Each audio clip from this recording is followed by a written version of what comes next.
Bonjour, mon nom est Lise Lippé. Ce présent vidéo, c'est la promotion de mon livre Pour que la voix porte. Avant de commencer à vous expliquer la démarche de mon propos, la vidéo va durer environ 10 à 15 minutes et il va se départager en 3 volets. Le premier volet que voici, c'est dire aux gens qui je suis. Qui je suis et là, par rapport à ça, on va aller chercher dans les informations dans ma carrière. Je suis une consultante, je suis une enseignante. J'ai enseigné au départ à des enfants, aux enseignants, aux directeurs d'école, aux policiers, aux pompiers, pendant 20 ans d'ailleurs, à la Commission scolaire de Laval, au Québec. Et j'ai enseigné aussi à des capitaines de bateau, à des techniciens en navire, à des personnes qui travaillent dans les miniers parce qu'ils vivent des situations un petit peu particulières quelquefois. J'ai enseigné aussi à des routiers, aux camionneurs. Et moi, ma spécialité dans cet enseignement, c'était la gestion du stress et des émotions, le choc post-traumatique et comment réagir à des situations de danger extrêmes. Alors, j'ai enseigné à une panoplie de gens et aussi à des gens qui travaillent à l'urgence, aux médecins, aux infirmières. Alors, c'est qui est Mme Lippé? Bien, c'est cette personne qui a cette expertise-là. Et aussi, pour vraiment connaître une personne, il faut connaître ses secrets. Parce que sans ça, on sait qu'on a un univers qui est un petit peu secret, on a notre jardin secret à l'intérieur de nous. Et j'aimerais vous témoigner un secret qui explique aussi ma démarche et mon cheminement au cours de ma vie. Alors, mon secret se situe lorsque j'avais 5 ans. Et là, mes amis proches ne le savent même pas, là, ça va être une découverte pour tout le monde. Alors, j'avais 5 ans et près de chez moi, ma maison, entre ma maison et la maison de notre voisin, on avait un trottoir. Et moi, je m'amusais à cet âge de sauter par-dessus, vous savez, entre les plaques de ciment, il y a une petite ligne. Alors moi, je m'amusais, comme à la marraine, là, sauter par-dessus la petite ligne entre les deux plaques de trottoir et je me chantais une cantine. Et voilà le secret. Je me sentais, je me suis trompée de planète, je suis pas sur ma bonne planète. Puis là, tous les traits des plaques de ciment, je chantais ça. Je me suis trompée de planète, je suis pas sur la bonne planète. Et c'était quand même un peu surprenant parce qu'en 1956, les enfants de cette époque n'avaient pas la notion qu'on vivait sur une planète. Peut-être en 2020, il y a plusieurs enfants qui auraient cette notion-là parce que les enfants de notre temps actuel comparé à ces temps-là, c'est le jour et la nuit, là. Mais moi, cette cantine-là m'est revenue périodiquement au cours de ma vie. Et là, je dois dire tout de suite, parce que je connais les pompiers et mes amis pompiers vont dire « Hey là, Mme Lippé, elle dérape pas à peu près, elle est rendue une extraterrestre, elle s'est trompée de planète. » Non, non, non, non. Une petite fille de 5 ans, là. C'est son ressenti c'est sa vision d'elle-même qui ressort. Je suis une terrienne, j'ai les 2 pieds à terre, je ne suis pas une extraterrestre, pour juste sécuriser bien du monde. Là. Alors, par rapport à ça, au courant de ma vie, à toutes les décennies, quand j'ai eu 20 ans, 30 ans, 40 ans, 50 ans, et surtout là, j'arrivais à 60 ans, cette petite cantine que je me chantais à l'intérieur de moi m'interpellait. Je suis bien sur la bonne planète, mais ma personnalité, qui je suis moi, c'est que j'ai une vision différente de la réalité des choses. Parce que je porte en moi une vision de notre future humanité que j'aimerais vous partager, justement, que j'ai fait partager dans mon écrit, l'épreuve de la survie. Et vous avez accès à cette vision-là que j'ai toujours portée en moi. Et plusieurs parmi vous, sans avoir chanté cette petite cantine-là, c'est peut-être dit une fois dans sa vie, non, moi, je suis-tu dans la bonne gang? Je suis-tu dans le monde? C'est juste moi qui pense comme ça? Ou bien, qu'est-ce qui se passe avec la gang ici sur la Terre? On a l'impression qu'ils n'ont pas de résonance avec leur vision de la réalité. Alors, je fais partie de cette multitude de gens qui ont déjà eu cette réflexion à l'intérieur d'eux-mêmes. Mais qui je suis, ça vient de mon enfance, ça vient de cette perception des choses.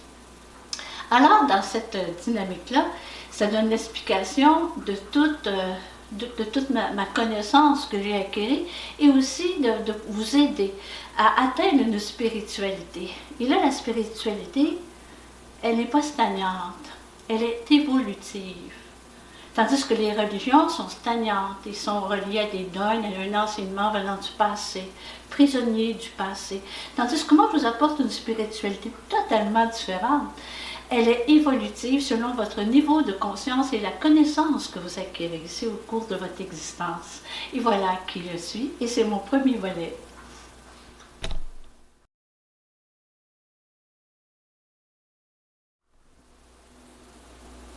Voilà, maintenant nous sommes au deuxième volet. Le deuxième volet de mon propos, je vous suggère de vous situer par rapport au contexte actuel de notre humanité, c'est-à-dire prendre conscience où nous sommes rendus dans notre cheminement, dans notre évolution. Et je dois vous dire que sur ma page Facebook, il y a une vidéo de M. Arthur Keller qui lui donne tous les symptômes de notre humanité et qui nous dit clairement que nous sommes en train d'agoniser. Et comment pouvons-nous arriver à nous sortir d'un tel marasme si on n'est même pas conscient qu'on est en train de mourir en tant que civilisation? Alors, il faut prendre conscience de notre état pour arriver à s'en sortir. Et dans son propos, M. Keller, que je trouve admirable, dit bien, nous sommes arrivés à un moment dans notre histoire où nous sommes sur notre chemin et ce chemin est arrivé à un Y. Ça veut dire qu'il y a deux voies qui s'ouvrent devant nous. Ou bien nous sommes dans notre tremplin, nous trouvons des solutions pour pas que nous disparissions en tant que civilisation, ou nous sommes dans une voie où c'est notre déclin, notre perdition. Alors, lui, M. Keller apporte des solutions à cette problématique pour pas, en fin de compte, qu'on s'autodétruise ou qu'on se laisse mourir comme ça en tant que civilisation. Et ces solutions sont admirables. Parce que lui, il dit, pour qu'on s'en sorte, il faut avoir, premièrement, 3 genres d'individus sur la Terre. Il faut avoir des penseurs, des faiseurs et des réciteurs. Et moi, dans ma démarche, toujours, on se souvient de mon premier volet, de qui je suis, j'ai constaté que j'avais ces 3-là à l'intérieur de moi. Je suis une fille qui pense, parce que j'aime, ça fait partie de mon code génétique. J'aime penser, j'aime apporter des visions différentes sur notre vie, comment arriver à s'en sortir. Je suis une fille qui aussi fait partie de la catégorie des faiseurs parce que j'ai découvert qu'est-ce que la conscience, où elle se situe dans notre corps. Comment se fait-il que je suis capable d'être dans ma main, puis après ça, je suis capable de ressentir mon pied et ma conscience ressent mon pied. Comment voyage la conscience dans notre corps? Dans mon livre, j'ai tout écrit. Qu'est-ce que la conscience et comment voyage-t-elle dans notre organisme? J'ai aussi découvert comment gérer les flashbacks dans les chocs post-traumatiques. J'ai découvert comment sortir d'un traumatisme affectif et sexuel, toutes les étapes qu'une personne normale fait, naturellement, pour arriver à s'en sortir. J'ai aussi, je suis un faiseur dans le sens que j'ai construit, fait les plans de ma maison et j'ai aidé un peu à la construction parce que je ne suis pas une menuisière, mais j'ai collaboré à l'élaboration, j'ai dirigé toutes les opérations pour ma maison, je l'ai contractée moi-même. Alors, je suis dans cette catégorie des faiseurs parce que j'apporte des éléments de connaissance et je construis des choses. Je forme soit dans la matière, dans le cerveau ou dans la matière qu'on traite des objets, des choses. Et la troisième, je suis dans la catégorie aussi des réciteurs. D'où l'importance d'avoir écrit un récit, d'avoir écrit une histoire où la science fait partie de la spiritualité et aussi la fiction se marie avec la vérité. Et dans la démarche de M. Keller, toujours pour arriver à s'en sortir, parce que nous sommes dans un tremplin, où nous allons dans notre déclin, lui dit une des solutions, c'est de se créer un réseau. Un réseau, ça veut dire de faire en sorte que toutes les gens d'une multitude de spécialités se rassemblent et trouvent des solutions appropriées à ce que nous puissions nous en sortir. Puis là, je trouve que c'est très pertinent et cette solution-là m'apparaît magnifique parce que tout le monde a ses solutions pour arriver à rééquilibrer nos déséquilibres, mais sont éparpillés. Il faut aller les chercher, faire vraiment un réseau d'êtres humains spécialistes dans chacun leur milieu, leur expertise, et afin de trouver les bonnes solutions. Mais dans notre déclin, si nous choisissons notre déclin, est-ce que c'est la fin de tout? Non, c'est pas la fin de tout. Parce qu'autant c'est important de créer un réseau, au plan planétaire pour trouver les bonnes personnes, pour trouver les bonnes solutions, autant ce réseau-là existe au plan cosmique. Oh là là, ça veut dire que dans le cosmos, pensez pas qu'on est tout seul, là, sa petite terre dans l'univers, oubliez ça, là, ça c'est le nombril. Là. Moi j'existe et je suis seul ici. Non, non, non. Il y a dans l'univers des personnes qui ont atteint un niveau de conscience et de science d'une façon très évoluée, de spiritualité. Eux autres ont compris que la spiritualité évolue. Et eux autres, ils ont compris que l'être humain dans l'univers, c'est une denrée rare. L'être humain, il n'y en a pas à toutes les galaxies, là. Il y a des milliers de galaxies, il n'y a aucun signe de vie. L'être humain, c'est une race, une espèce très rare dans notre univers. Et eux, comme nos plans planétaires, on doit sauvegarder la vie. On doit prendre l'être humain comme la base fondamentale de notre humanité. Eux, au niveau cosmique, savent que l'être humain, dans leur milieu, est aussi important à sauvegarder. Mais ils vont avoir un plan pour nous. Et ce plan-là, je l'ai trouvé dans tous les manuscrits anciens, dans la Bible, dans les évangiles, dans la Torah, dans les livres de notre époque nouveau qu'on a sous nos yeux. C'est une recherche qui m'a pris 20 ans à tout chercher les indices de ce plan-là pour trouver des rescapés advenant la fin de notre humanité. Et ça va continuer. La vie est et sera éternellement. Parce que des gens conscients qui prennent en considération l'importance de la conscience dans l'univers. Alors, cette façon de faire pour arriver à trouver des rescapés, c'est qu'ils ont mis une épreuve. Et l'épreuve se situe dans mon livre, dans une histoire. Et là, j'ai fait en sorte que les gens la découvrent par eux-mêmes, parce que ceux qui seront des rescapés selon le plan de ces êtres très évolués qui s'appellent les Ulim dans la Bible, c'est eux-mêmes qui doivent se sélectionner.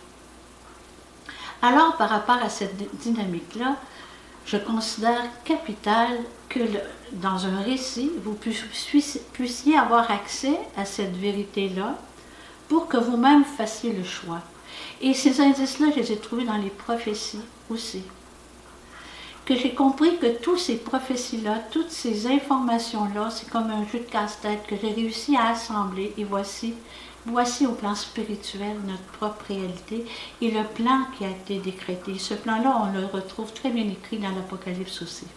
Alors, c'était le deuxième volet et on va poursuivre dans un autre volet qui est la suite un peu de ce que je viens de vous présenter. À tantôt.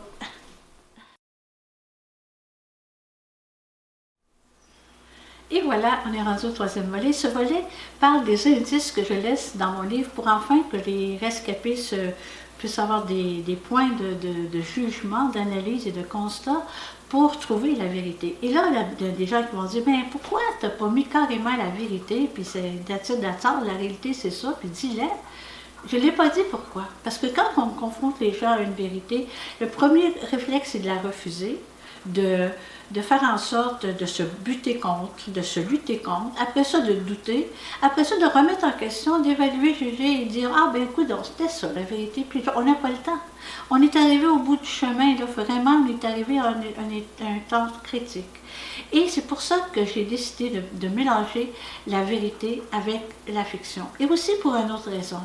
De par mon expertise et mon expérience, j'ai enseigné aux pompiers, pour les aider à survivre dans des moments tragiques, 8 pensées que le cerveau fait en situation de danger extrême. Lorsque j'étais arrivée à expliquer à mes étudiants pompiers, voici ce que le cerveau fait lorsqu'il est confronté à la mort quand le pompier est trappé. Trappé, ça veut dire que le pompier est dans une pièce ou une maison, il a perdu son chemin, il n'a plus sa lampe, son boyau qui le guidait, et il est perdu parce qu'il ne voit plus rien, il est dans la fumée.